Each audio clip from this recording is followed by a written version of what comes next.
in this challenge, we need to log into a machine. First, we need to find ways in. We can do that with the tool Nmap. Nmap is going to tell us which ports are open, sort of which doors. It's like a port is like a door that you can connect to. Now, to do that, you need to start both machines. You'll see I have already started them.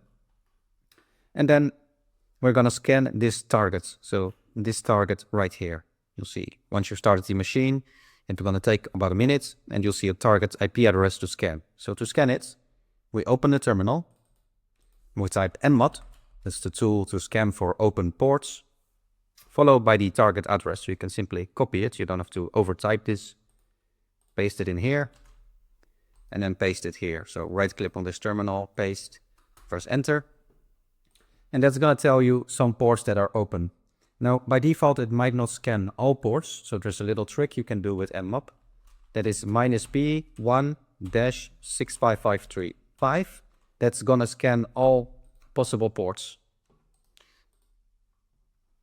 So all possible ports will be scanned with this command.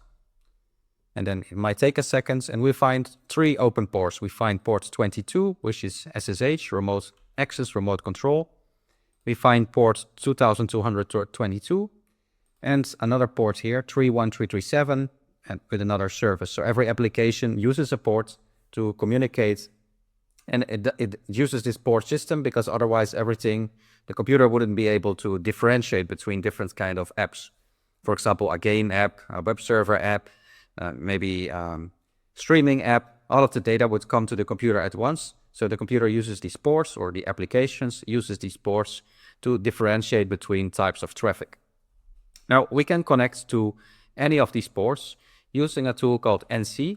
So we can say NC followed by the target address. So that's the address we copied before, this one. Again, we can copy it, click here, paste it in, then right click paste. And then followed by the port number you want to connect to. So let's say you want to connect to this port, and you say 2222, and then it connects to it. So this is an SSH port. If we type something here, it says invalid. So obviously this is not the right port to connect to. Now we can try a different port. For example, the first one, he says port 22, SSH. This is for remote control. You see if we connect to it, the same, we can press enter, but nothing happens. So some ports, they are protected and they might have authentication or encryption or other things. We have another port open here. So let's connect to that port. So we say 31337, press enter. And you'll see we found a username password. We had this username password that is given to us. Now, we cannot type any commands here. If we press any key, you'll see it exits. But we can use this SSH port to connect. SSH allows for remote access. Typically system administrators use that so that they can work from home, connect to any computer of the office or different offices around the world. Wherever their corporate environment is, they can connect to it remotely using that SSH technology. So the way it works is you type SSH followed by username. Username here is before the colon. You see here a colon that separates the username from the password. You see here on top the format user:passwords. This format is very typical. And however, instead of typing that directly, we only type the username. So we say username, add, and then the computer we want to connect to. So that is this computer. Again, we copy it and we paste it here.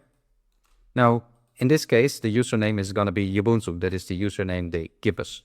So we're going to change this username to Ubuntu. And then we connect to it. You see they ask some question here. Now, the answer is going to be yes. So we simply type yes, press enter. Then they want the password, which is this whole bunch of text after. So right click copy, paste it in. And you'll see now we're inside the Linux system. Now we need to find a flag. If I show the list of files and folders with this Linux command. So this room is going to test a little bit your Linux skills as well. Let's see, we need to check the current directory. We are in home Ubuntu. If I list all the files, including the hidden files, which I do like this, you'll see we don't see any flag here. So we could go to the root folder. We could go to the slash folder and to do cd/. pwd, we are now in the / folder, not anymore in /home/Ubuntu. So we're using these Linux commands to navigate around. If I list the files and folders, again, there's no flag. Now, you might wonder, where's this flag? So one way to find it would be to navigate around. So we could say, we could do cd home and then ls, and we find, hey, there's another user here, the user with the username user. So then say cd user, and in there we have this flag.txt. So that's one way to find it. And to see the flag, we can use the command cut. It's going to read a text file. You see here .txt, it's a text file. Cut flag.txt, and then it outputs the flag for this room.